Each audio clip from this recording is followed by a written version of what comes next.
अयोध्या के सुनहरे समय की बात है। वनवास समाप्त हो चुका था और भगवान श्री राम अपने राज्य में धर्म और न्याय के साथ राज कर रहे थे। हर तरफ शांति और सुख था। लेकिन एक दिन अचानक एक अजीब घटना घटी। राजमहल के पास एक ऋषि घबराए हुए आए।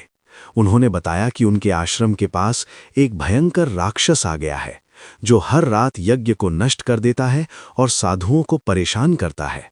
ये सुनकर श्री राम ने तुरंत उस समस्या को खत्म करने का निर्णय लिया। श्री राम ने अपने सबसे प्रिय भक्त हनुमान जी को बुलाया।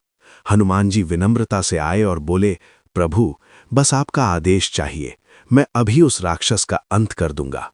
श्री राम मुस्कुराए और बोले, हनुमान, ये कार्य केवल बल से नहीं, बुद्धि और धैर्य से भी करना होगा। पहले उस राक्षस की असली शक्ति और कमजोरी का पता लगाओ। हनुमान जी तुरंत आकाश में उड़कर ऋषि के आश्रम पहुंचे।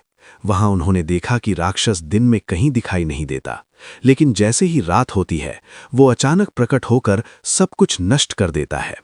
हनुमान जी ने छिपकर उसकी गतिविधियों पर नजर रखी।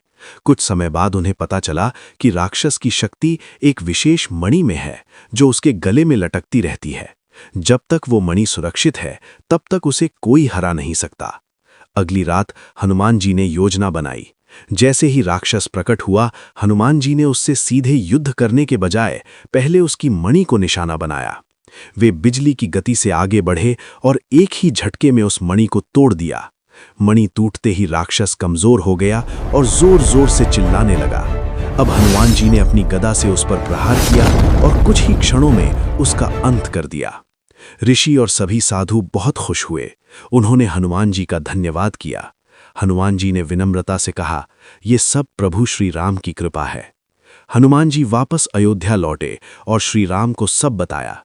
श्री राम ने प्रसन्न होकर कहा, हनुमान, तुमने फिर से साबित कर दिया कि सच्चा बल केवल शक्ति में नहीं, बल्कि बुद्धि और भक्ति में भी होता है।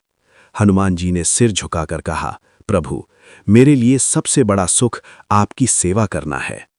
इस प्रकार एक बार फिर हनुमान जी ने अपनी बुद्धि, शक्ति और भक्ति से सबकी रक्षा की और ये सिद्ध किया कि सच्ची भक्ति में असीम शक्ति होती है।